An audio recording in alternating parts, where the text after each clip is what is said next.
Welcome to the Fantasy Football Forge. My name is Steve, and it is time for the 2024 Quarterback Awards show. And if you have specific questions about my EV system, that's what we're using here, is the end result on a 36-point score in order to look at the difference between the EV and the average fantasy points per week scored, which is this column right over here. This is, the highest, first, second, third, fourth. Same here for the EV scoring system. If you have any specific questions about how EV works, then please check out my video, which I will put a little card up at the top of the video right about now. The tight ends video where I spent about 5-6 minutes explaining that. In short, it just, my EV system looks at consistency more, and I will show you some proof of concept throughout this video of how this works a little bit better at letting you know how much players actually helped you win individual games throughout the entirety of the season compared to looking at the average fantasy points scored per week, which I think is an excellent measure, but not as good as my system. So if you want access to looking at these, if you would like to download each of the positions, the EV charts that I have, please, you can subscribe to the channel, become a member of the channel. I have the price set at 99 cents. So just become a member of the channel. You will get sent a link to the Discord channel where I then post these. I will get that Discord channel more active going into next season. But for now, mostly just using that as a spot. Well, of course, a spot that we can get in touch with one another, but also a spot for those who are helping out the channel to get some of the resources that I create and can provide for you. And if you aren't aware, going into fantasy, the real NFL draft season here, I am very active in that as well, and so you will be able to get my my boards, my big board, if I do a big board, but my positional boards, rankings of the players coming into the NFL draft, as well as any write-ups that I do for the players in regards to their strengths, their weaknesses, and any other extra notes that I may have written down about each of the players. So you can look forward to that. Once again, 99 cents. And you get access to all of that. So it's not something that I don't want to necessarily put those things behind paywalls, but I do actually want to thank people who decide to support the channel as well. And those are the types of things that I have to offer. I will also have a nice color-coded sheet of the combine performances of each of the players that are invited to the combine, so you can see those, and you can see those results also stacked up against the last 3 years of results. I believe I'll have a sheet there for that as well available to you. And so that is that. Let's get into the meat of the video. Thank you very, very much once again, everybody, for tuning in. And let's look at the quarterbacks, and let's just do a little quick review of the overall position performance in 2023. I have been keeping information, data from the past 3 years as part of my EV system. I do need to track how many fantasy points the QB1 scored, the QB6, 12, 18, 24, 30, etc. Really, for quarterback, goes down to 30. Keep track of that each year, past year. So over the past 2021, 2022, compared to 2023's average at the quarterback one position and at every other position that I keep track of outside of the QB6, the quarterback scoring was down this year compared to the past 2 years. Down significantly at the QB1, about 1.7 fantasy points, and also down over a full point at the QB30.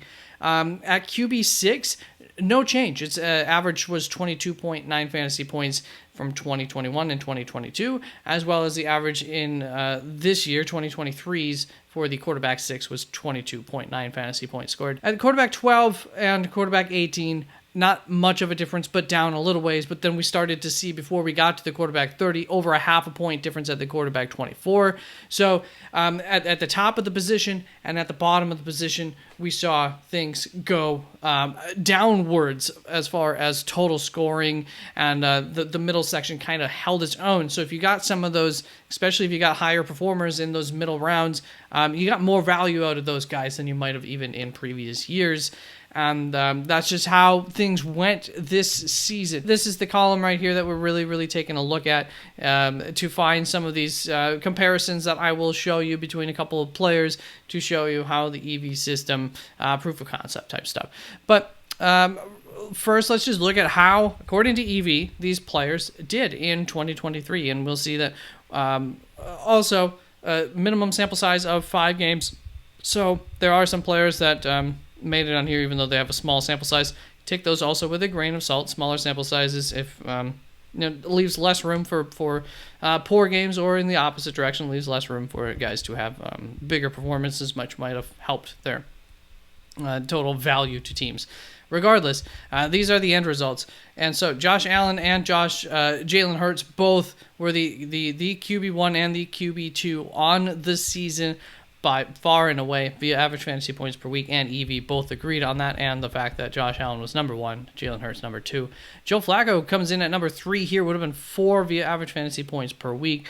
Did a little bit better on the EV scale, and also managed to get in the same tier here, but significantly less lower scoring here than Jalen Hurts, Josh Allen, QB 9s on average throughout the season. Look at this next tier. It's Jake Browning up at the top of it. Obviously, there are some games here that were left out. Week 11 is the first week that Jake Browning actually gets a start. Starts about halfway through the game or something like that when Joe Burrow got injured in that game. And there are also a couple of games in here where I think he came in and took a knee or maybe took a couple passes down the stretch of games once they were out of control. And so, for that reason, his average fantasy points per game was much, much lower than the EV score. But the weeks that you may have actually started him, he did very good for you, and you can see he came through for you in the championship. Unfortunately, did have a downer here in week 16, but otherwise really did fantastic for you overall. And then Kirk Cousins in at quarterback 5 via EV, Lamar Jackson, Jordan Love 7, Kyler Murray, Justin Fields, Deshaun Watson tied with Justin Fields at quarterback 8, and also Kyler Murray tied with those two. So all 3 of them were equally as maybe slightly untrustworthy, but also really, really worth it in terms of the upside for all of them.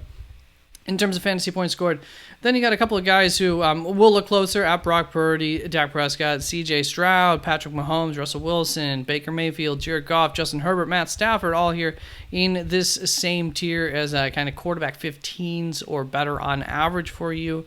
And then the last serviceable group here would be Tua, Trevor Lawrence, Josh Dobbs, Sam Howell, Joe Burrow, Geno Smith, Derek Carr, and Gardner Minshew, before we really start getting into guys who probably almost certainly hurt you more often than not. And Bryce Young gets the record here, or whatever, by far and away just the worst quarterback, averaging a quarterback 27 performance or on average for him. So not very good. Mac Jones not a whole lot better. Actually had a little bit worse of a floor than Bryce Young, but just wasn't as consistently bad as Bryce Young. Both of them did have QB1 weeks once upon a time for you. Deshaun Watson's going to be drastically different. Obviously, this is going to mean that I must have cleaned up a couple of games that I did not think should have accounted for him. Or against him in this scenario. So with those cleaned up, looking forward to next season, he did a lot better in the EV rankings than he did for average fantasy points per week. So basically, don't let the negative talk go too far against Deshaun Watson next season. Ultimately, in games where he started and was healthy and finished, he was just as valuable for you as Kyler Murray, Justin Fields, and I think that makes some sense given how all those guys performed. So first we're going to look at Kirk Cousins and Lamar Jackson, and I'll put up a little tab looking at them closer. When we look at how they performed against each other head-to-head, randomly, meaning just the same week, they went 4-4 against each other, but that was with Kirk Cousins missing out on a big, good, poor stretch and this head-to-head matchup against Lamar Jackson. So I'll show you up on the bigger screen here. Lamar Jackson goes through this rough stretch here in the middle of the season. But regardless of that scenario, I chose these two just because you can see Lamar Jackson average fantasy points per week was the QB3 on the season. However, my EV system has Kirk Cousins higher than him, even though Kirk Cousins was the 7th quarterback according to average fantasy points per week on the season. And at the very least, you see that they split. They're pretty much equally helped you out throughout the season if not Kirk Cousins being a little bit better for you on a per game basis, of course. Then we looked at Brock Purdy versus Dak Prescott next. Once again, we will see Brock Purdy average rank via average fantasy points per week was worse than Dak Prescott. Dak Prescott 4th on the season, Brock Purdy 8th on the season, whereas the EV's putting Brock Purdy just a little bit ahead. Here is the thing.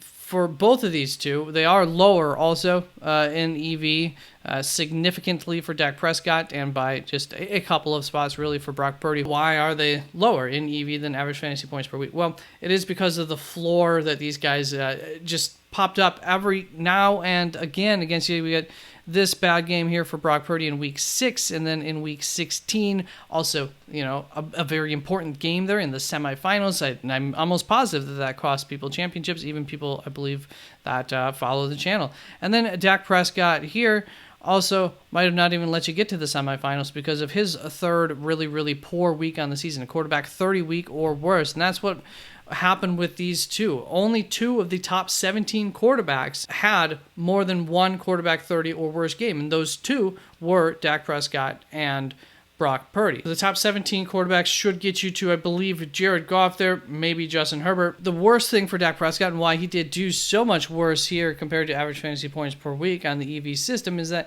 he saw 3 of these quarterback 30 or worse type of games. The only others on the season to have those types of days 3 times or more were Josh Dobbs, Desmond Ridder, Zach Wilson, Kenny Pickett, Mac Jones, and Bryce Young. And Mac Jones and Bryce Young were the only 2 out of that bunch to have more than 3 such games. So tying Dak Prescott were Josh Dobbs, Desmond Ridder, Zach Jones, Kenny Pickett. Obviously, just not great fantasy names this season, and Dak Prescott had something in common with them. Now, when we looked at these 2, Brock Purdy, head-to-head, randomly, did do better than Dak Prescott, winning 8 out of the 7 head-to-head matchups, just looking at the, week 1 versus week 2 versus week 3. Then the next little bit I looked at here was Deshaun Watson versus CJ Stroud. So you can see Deshaun Watson, as we kind of already covered, EV8. CJ Stroud obviously a darling on the season, but as you look across, I mean, it wasn't some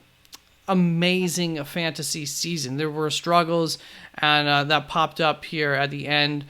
Coming in the playoffs here, coming off that injury in week 17 when you thought hopefully you could trust him, and he didn't come through for you there. A big week in week 14, very bad week, one where he did get injured in that game. However, I did end up counting it against him because he did play a lot of the game and did really poorly. Ultimately, when these 2 played head-to-head, Deshaun Watson went 2-3. 2 wins, 3 losses, but he went 2-1 in those first 3 weeks. But after those first 3 weeks, out of CJ Stroud's next 11 games, the 2 games that Deshaun Watson played on the season would have won 7 out of 11 times. However, as you can see, he ended up losing both of those matchups. So instead of potentially having a 4, odds are having a 4-1 win-to-loss record for Deshaun Watson versus CJ Stroud ends up with that losing record. There was roughly a 2/3 chance in each of those games for Deshaun Watson that he was going to come away with a victory, 66% chance or 67% chance-ish. Then I looked at Jared Goff versus Justin Herbert here, a little bit lower down on the chart. I'll show once again these head-to-head matchups, but as you can see via average fantasy points per week, Justin Herbert, the quarterback 11 on the season, whereas Jared Goff was the quarterback 15 on the season. Both of them a little bit lower in the EV ranking. Well, quite a bit lower for Justin Herbert, a little bit lower for Jared Goff than the average fantasy points per week.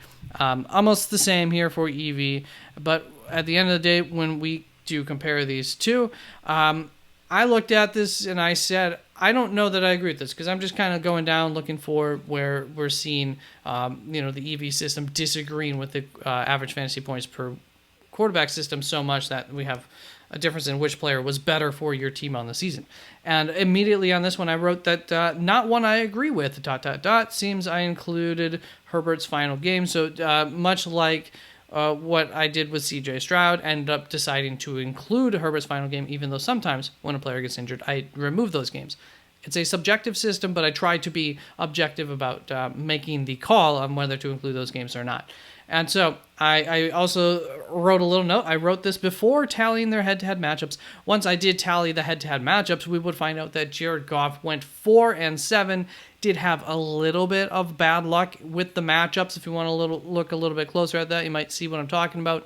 But not a lot of bad luck. Definitely not a 3-game swings worth of bad luck.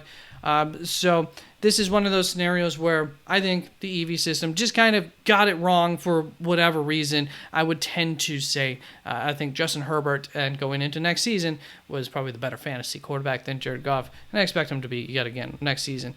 Then the last matchup that I looked at was Tua Tagovailoa versus Trevor Lawrence, just a little bit lower here, kicking off the top of that tier of quarterbacks. You can see Tua was the quarterback 20 via average fantasy points per week, whereas Trevor Lawrence was 16. However, the EV system says that Tua was a little bit better, or roughly the same at least, if nothing else. And at the end of the day, they finished 7-7 in head-to-head matchups up against each other. And there you go. That's all that there is for the quarterbacks. So, I think we pointed out a couple of these guys who the inconsistency with like Dak Prescott and Brock Purdy even might have come and bit you in the when things were most important here for the playoffs, unfortunately. So that's another thing that if you do decide to become a member and have access to this on Discord, I do keep up with this throughout the season. So next year you will be able to see these consistency rankings, essentially is what they are, the equalized value rankings of how these guys do. So maybe you can avoid missing, having one of these terrible games, and hopefully get yourself a little bit of performance in the playoffs. Hopefully.